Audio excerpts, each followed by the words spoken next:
Film हकीकत 1962 में भारत और चीन के बीच हुए युद्ध की घटनाओं पर आधारित फिल्म थी। इस फिल्म का निर्देशन चेतन आनंद ने किया और इसका लेखन भी चेतन आनंद ने ही किया था। फिल्म में धर्मेंद्र, बलराज साहनी, प्रिया राजवंश, सुधीर, संजय खान और विजय आनंद ने प्रमुख भूमिकाएं निभाई थी। फिल्म का संगीत मदन मोहन ने तैयार किया और गाने लिखे कैफी आज़मी ने।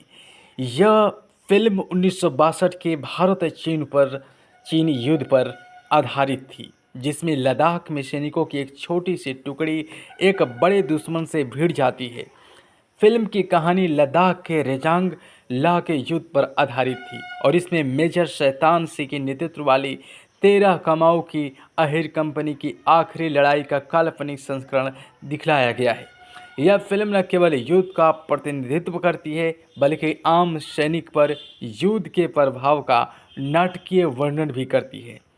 चेतन आनंद ने यह फिल्म जवाहरलाल नेहरू और लद्दाख के सैनिकों को समर्पित की है। यह फिल्म भारत की सबसे महान ब्लैक एंड वाइट युद्ध फिल्मों में से एक मानी जाती है। इस फिल्म को लिखा चेतन आनंद ने और इस फिल्म का छायांकन किया था सदानंद ने और संपादित किया एम.डी. जाधव राव ने। संगीत जैसा कि मदन मोहन और इस फिल्म के सारे गीत को लिखा कैफी आज़मी ने। यह फिल्म हिमालय फिल्म्स स्टूडियो के बैनर तले बना। 1964 में यह फिल्म रिलीज हुई। इस फिल्म का कुल समय अवधि 184 मिनट थी। फिल्म हकीकत में 1965 में दूसरी सर्वश्रेष्ठ फीचर फिल्म का राष्ट्रीय फिल्म पुरस्कार जीता। 2012 में इस फिल्म का रंगीन संस्करण रिलीज हुआ। यह फिल्म 12 अगस्त 2016 को स्वतंत्रता दिवस फिल्म समारोह पूर्वव्यापी रूप से प्रदर्शित किया गया, जिसका आयोजन भारतीय फिल्म समारोह निदेशालय और रक्षा मंत्रालय द्वारा संयुक्त रूप से 17वें भारतीय स्वतंत्रता दिवस के उपलक्ष्य में किया गया था। इस फिल्म की कहानी की शुरुआत होती है 1962 के भारत-चीन युद्ध पर आधारित। इस फिल्म की मुख्य कथा लद्दाख के पहाड़ी इलाके में भारतीय सैनिकों की एक छोटी सी टुकड़ी से जुड़ी है। कैप्टन बहादुर सी धर्मेंद्र एक उत्साही युवा सैनिक हैं जो लद्दाख में अपनी टुकड़ी के प्रभारी हैं। कश्मीर और लद्दाख की यात्रा पर ब्रिगेडियर सी जयंत को सीमा पर चीनी सैनिकों के बढ़ते अतिक्रमण की खबर मिलती है। वे मेजर रणजीत सिंह बलराज साहनी को अपने अधिकारियों को चौकियों की सुरक्षा के लिए भेजने का आदेश देते हैं। इस प्रकार सैनिकों का संघर्ष शुरू होता है, जो एक द्रुत दुश्मन का सामना करते हुए आगे की निर्देशों की प्रतीक्षा करते हैं। यह क्षेत्र विवादित है।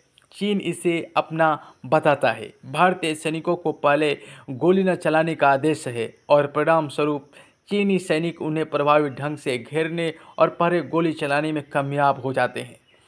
संख्या और स्थिति से कम होने के कारण भारतीय सैनिक पीछे हटने की कोशिश करते हैं, लेकिन मौसम उनके खिलाफ होता है। कैप्टन बहादुर सिंह अपने सैनिकों की सुरक्षित वापसी सुनिश्चित करने के लिए हर संभव प्रयास करते हैं और इस प्रक्रिया में अपने प्राणों की आहुति दे देते हैं। जल्द ही उनके सैनिक भी मारे जाते हैं। एक समानांतर लघु कहानी के रूप में अपनी मृत्यु से पहले कैप्टन बहादुर सिंह उस क्षेत्र में तैनात रहते हुए लद्दाखी लड़की अंगमो प्रिया राजवंश के प्यार में पड़ जाते हैं और बहादुर सिंह अंगमो के भाई सोनम को भी अपने संरक्षण में ले लेते हैं, क्योंकि लड़का एक दिन सैनिक बनने का सपना देखता है। इस फिल्म को दिखाने का मुख्य मकसद था कि 1962 में जो भारत और चीन के बीच जो युद्ध हुआ, वास्तव में उसमें हुआ क्या था, उसी परिदृश्य को दिखाने की कोशिश किए थे फिल्म के निर्माता चेतन आनंद ने, जो उस समय ये फिल्म बेहद कामयाब हुई थी। इस फिल्म को बनाने में 60 लाख का लो बजट लगा और इस फिल्म ने 1 करोड़ 90 लाख की कमाई बॉक्स ऑफिस पर किया। फिल्म को सरकार और सेना की सहायता से बनाया गया था। फिल्म के कुछ हिस्सों को लद्दाख में शूट किया गया और इस प्रकार वहां शूट होने वाली पहली बॉलीवुड फिल्म बन गई। वामपंथी झुकाव वाले कलाकारों और भारतीय पीपुल्स थिएटर एसोसिएशन से संबंधित ये फिल्म थी। अपने काम के लिए कोई पैसा भी नहीं लिया। इसमें निर्देशक चेतन आनंद, नोएल कार्क, निर्देशक द्वितीय प्रभारी अभिनेता बलराज साहनी, गीतकार कैफी आजमी और अभिनेत्री शौकत आजमी शामिल थे। चेतन आनंद के बेटे केतन आनंद द्वारा परिवर्तित रंगीन संस्करण 2012 में भी जारी किया गया। इंडो ऑस्ट्रेलियाई सहयोग भारत की क्यू लैब और ऑस्ट्रेलिया की टाइम ब्रश फिल्म्स द्वारा किया गया रूपांतरण का पहला फिल्म था। फिल्म की अवधि को भी संपादित किया गया था। यह फिल्म 1962 के चीन भारतीय युद्ध पर आधारित की वास्तविकता को दिखाने का प्रयास करती है। फिल्म रेजांग ला की लड़ाई के इर्द गिर्द घूमती है, एक ऐसी लड़ाई जिसे युद्ध का एकमात्र हिस्सा माना जाता है जिसमें भारत शीर्ष पर आया था। रेजांग ला में लड़ने वाले 120 भारतीय सैनिकों में 114 मारे गए थे। ऐसा कहा जाता है कि 1300 चीनी सैनिक भी मारे गए थे, जबकि मेजर शैतान सिंह ने 13 कुमाऊं की अहिर कंपनी का नेतृत्व किया। ब्रिगेडियर तपेश्वर नारायण रैना चुशुल में ब्रिगेड के प्रभारी थे, जिसमें 13 कुमाऊं शामिल थी। ब्रिगेडियर TN रैना को महावीर चक्र से सम्मानित किया गया और वे 1975 में भारत के 9वें थल सेना अध्यक्ष बने। 1962 के युद्ध के कई अन्य जनरलों के भाग के विपरीत जो अपमान में लुप्त हो गए। चीन भारतीय युद्ध भारतीय सैनिकों के साथ बलि के बकरे के रूप में व्यवहार किए जाने की कहानी है, जबकि एक राष्ट्र दिवाली मना रहा था और एक सरकार अफ्रीका और दक्षिण कोरिया में अन्य विदेशी संबंधों से विचलित थी। गीता विश्वनाथ लिखती हैं कि फिल्म में ऐसे दृश्य हैं जो सक्रिय पुरुष नायक और निष्क्रिय महिला सहयोगी का प्रतिनिधित्व करते हैं, युद्ध के लैंगिक आख्यानों को पुष्ट करते हैं। ऐसे दृश्य जिनमें एक राष्ट्रवादी माँ का चित्रण शामिल है जिसे युद्ध के मैदान के लिए बेटे पैदा करने हैं, और भाभियाँ जो अपने भाई से नाराज हैं क्योंकि वे नहीं चाहती कि परिवार की एक और महिला लंबे समय तक अलगाव का दंश झेले। फिल्म में अगमो प्रिया राजवंश का एक दुश्मन सैनिक द्वारा बलात्कार किया जाता है, हालांकि वह कई दुश्मन सैनिकों को मार गिराती है। इस प्रकार मरने से पहले अपने शरीर अपने क्षेत्र के उल्लंघन का बदला लेती है। पुरुष के कब्जे के रूप में देखी गई फिल्म उसने अपने प्रेमी बहादुर सिंह के बगल में लेटी हुई दिखाती है, जो प्यार की जीत है। युद्ध हारने से जुड़ी राष्ट्रीय शर्म के बावजूद ऐसे दृश्यों के ने चीन के हाथों हुए नुकसान को छुपाने में मदद की, ठीक उसी तरह जैसे अगमों को दुश्मन ने मजबूर किया था। एक देशभक्त सैनिक होने के लिए ब्रिगेडियर सिंह को अपने बेटे के खतरे में डालने के लिए तैयार रहना चाहिए। ब्रिगेडियर सिंह जसवंत और कैप्टन बहादुर सिंह धर्मेंद्र को अपने पिता पुत्र की जोड़ी दिखाकर यह फिल्म परिवार बनाम राष्ट्र की दुविधा से गुजरती है और परिवार और राष्ट्र दोनों की सेवा के विरोधाभासों को दर्शाती है। फिल्म भारत की नैतिक विजय दिखाने की कोशिश करती है।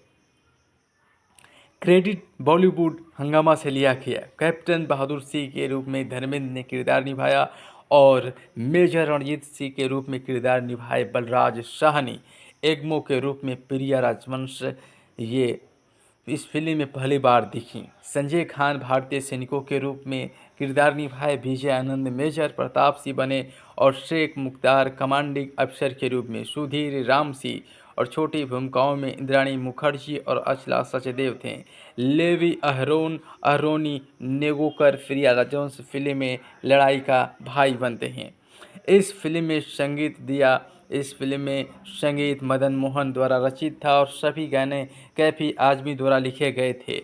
आउटलुक पत्रिका के लिए नम्रता जोशी के साथ 2012 में एक साक्षात्कार में संगीतकार मदन मोहन के बेटे सचिव कोहली याद करते हैं कि चेतन आनंद ने संगीत निर्देशक को एक संक्षिप्त विवरण दिया था जो कुछ इस तरह था। वास्तव में मन के पीछे हारी हुई लड़ाई थी, लेकिन सशस्त्र बलों और राष्ट्र के पीड़ा और कष्ट सर्वव्यापी थे। इस प्रकार संगीत को निराशा की हवा के साथ करुणा से भरा होना था, लेकिन अंत में उसमें उन लोगों के योगदान का जश्न मनाने की आवश्यकता थी जिन्होंने अपना जीवन लगा दिया।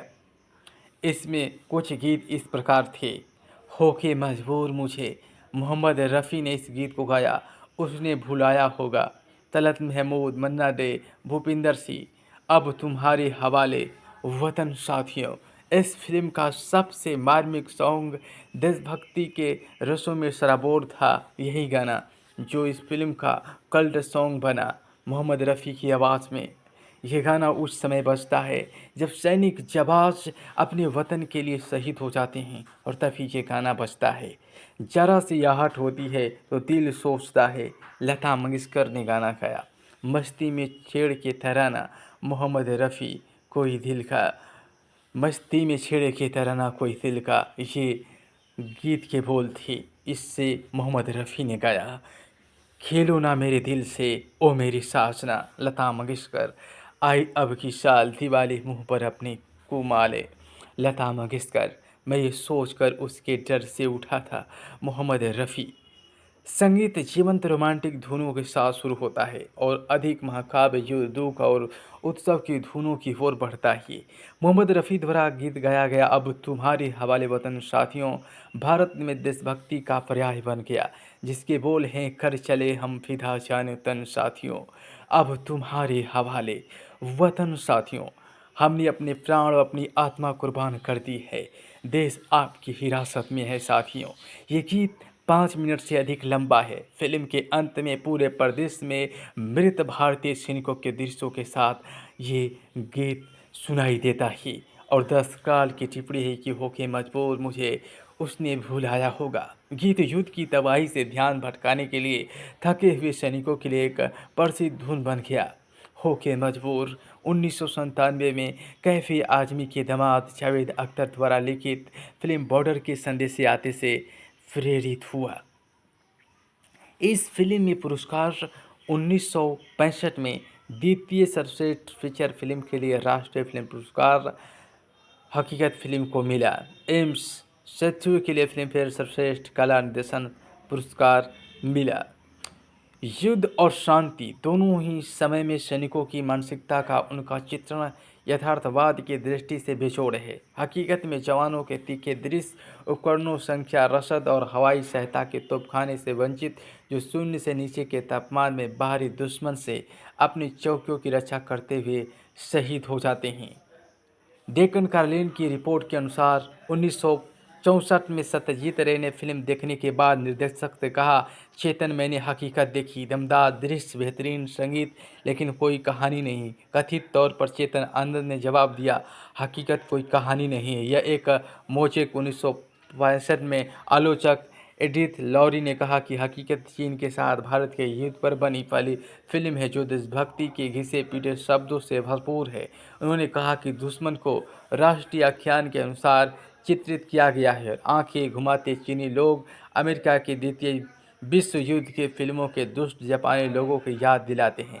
फिल्म में निर्देशक और लेखन चेतन आनंद युद्ध में भारत की हार को स्वीकारते हैं और इसके परिणाम स्वरूप होने वाले भारी दुख को दर्शाते हैं। चेतन आनंद के भाई फिल्म निर्माता विजय आनंद ने कहा कि इस फिल्म ने दुख की घड़ी में भारतीय सेना को महिमा मंडन किया। यह हमारे सैनिकों के लिए एक श्रद्धांजलि थी। ऐसे फिल्म बनाने के लिए हिम्मत चाहिए। यह फिल्म अपने आप में एक अलग फिल्म थी जो चेतन आनंद ने इसे बनाई। तो आपने ये फिल्म ज़रूर देखी होगी, ब्लैक वाइट में ये फिल्म थी। यदि आपने नहीं देखी तो आप ज़रूर देखें फिल्म हकीकत।